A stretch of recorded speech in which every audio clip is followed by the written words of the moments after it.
यदि x minus Y का 50% x plus Y के 20% के बराबर है तो y x का कितने प्रतिशत है? If 50% of x substitute y is equal to 20% percentage of x plus y, then what percentage of x is y? y x का कितने प्रतिशत है? तो निकालने का सबसे पहले तरीका क्या है? अभी पहले x की वैल्यू निकालेंगे और फिर y की वैल्यू निकालेंगे, उसके बाद प्रतिशत निकालेंगे इसके कितने बराबर है। ठीक है, तो पहले निकालेंगे, देखो x माइनस वाई गुणा में 50% x प्लस वाई गुणा में 20%।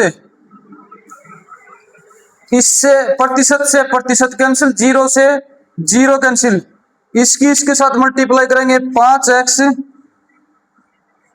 माइनस 5y, इसके साथ करेंगे 2x प्लस 2y, x की वैल्यू एक साइड, y की वैल्यू एक साइड, 5x माइनस 2x।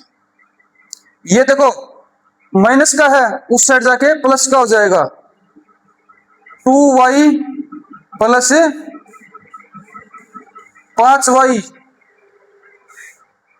इसको इससे घटाएंगे, 5x में से 2x तो आ जाएगा 3x बराबर है 7y।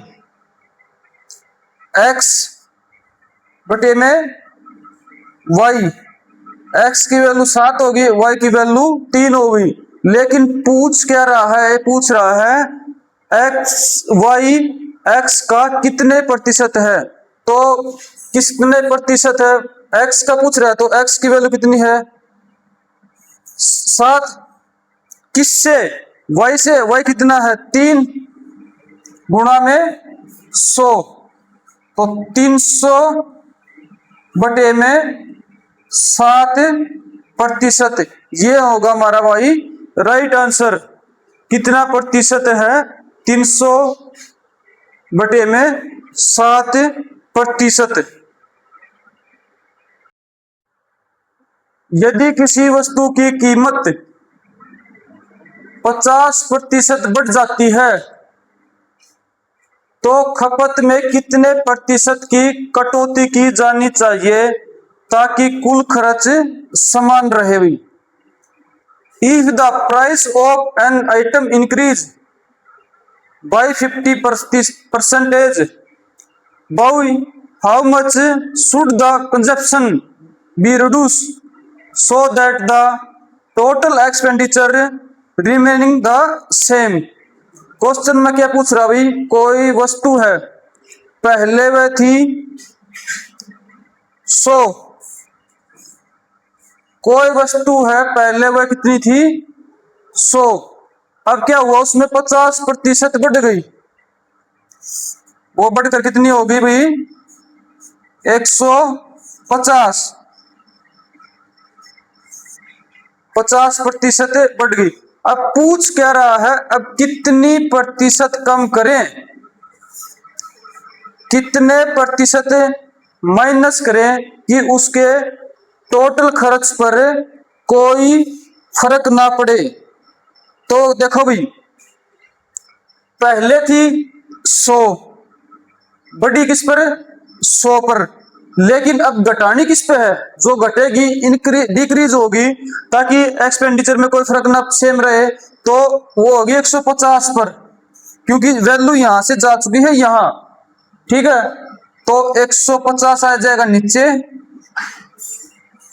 और ये कितनी वापस लानी है? 100 करनी है वापस है, तो 50 बढ़ी थी तो उल्टी 50 ही कम करनी है, तो 50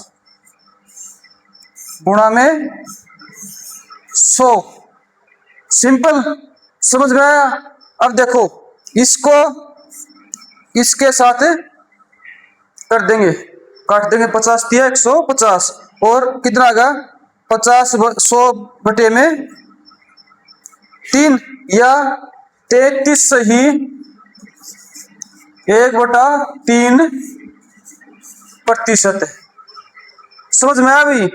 पहले 100 थी 150 होगी, 150 होने के बाद क्या किया अभी वापिस 100 पे आना है। वापिस 100 पे आने के लिए क्या करना पड़ेगा, ऊपर 50 नीचे 150 और इसको काट देंगे भी तो आंसर होगा हमारा 33 सही 1/3%। टोटल उस पर खर्च पर कोई प्रभाव नहीं पड़ेगा भाई। यदि किसी वस्तु की कीमत 40% बढ़ जाती है तो खपत में कितने प्रतिशत की कटौती की जानी चाहिए ताकि कुल खर्च समान रहे। If the price of an item increase by 40% by how much should the consumption be reduce so that the total expenditure remaining the same. पूछ रहा भी कोई वस्तु 100 है, वह बढ़कर कितनी हो गई 140। अब 140 से वापिस 100 आने में उसने अपना खर्च कितना प्रतिशत कम करना पड़ेगा ताकि टोटल खर्च पर उस पर टोटल खपत पर उसमें कोई प्रभाव ना पड़े। ठीक है भाई।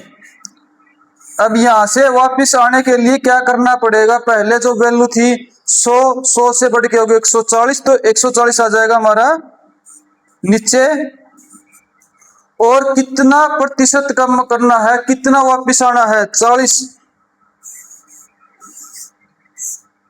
गुणा में 100। इससे ये कैंसिल ये और इससे ये 200 डिवाइड बाई 7%। ये होगा हमारा भाई राइट आंसर। अगर कोई वस्तु पहले 40 बढ़ गई और 40 बढ़ने के बाद वापिस से 100 करनी है तो क्या करेंगे, पहले लिखेंगे 140 नीचे 40 ऊपर गुणा में 100 और इसको काट देंगे तो कितना आएगा 200 बटे में 7%। राइट आंसर होगा हमारा।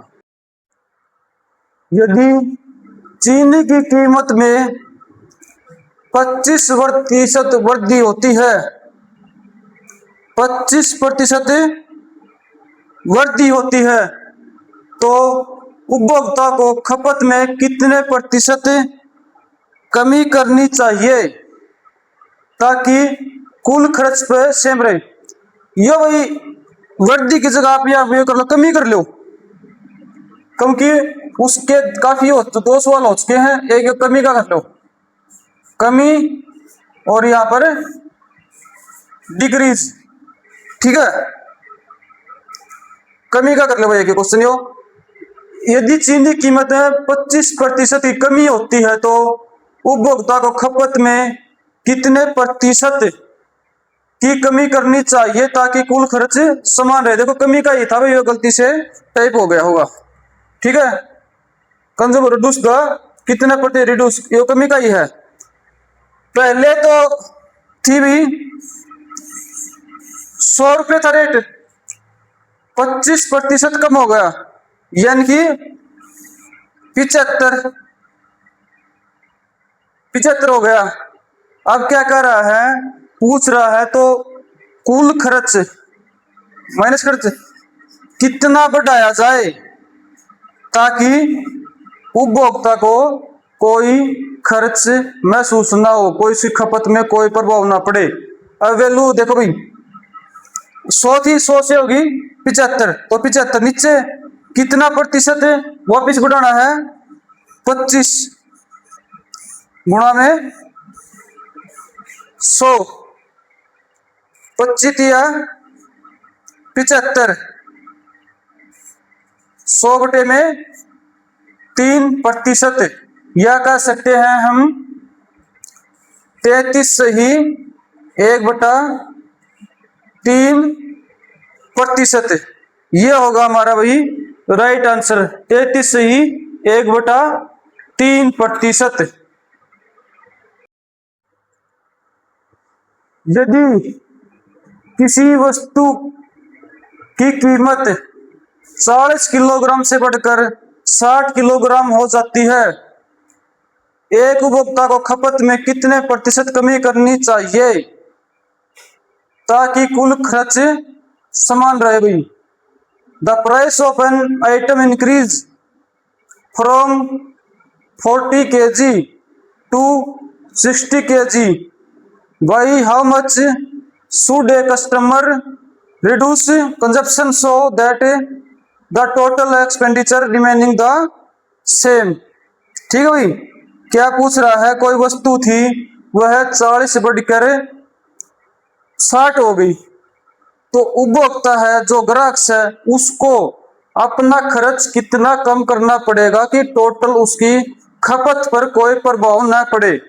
तो कोई वस्तु थी 40 की मिल रही थी, अब मिल रही है वो 60 की,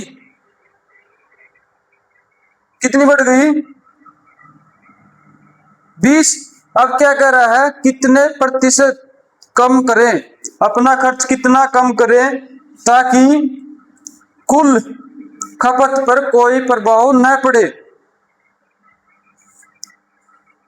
60, क्योंकि देखो 40 से हो गई 60, अब 60 से वापस लेके आना है। जो हमने क्वेश्चन करवाए हैं हमारा सेम, जो चारों क्वेश्चन पिछले 3 क्वेश्चन का सेम यही था भाई।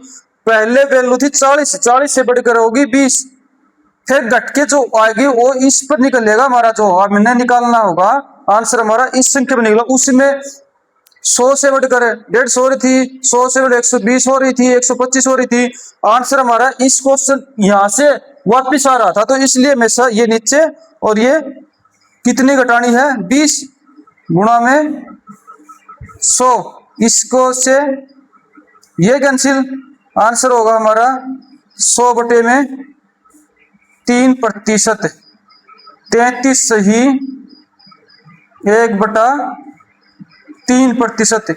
ये होगा हमारा भाई राइट आंसर, 33 सही 1/3%।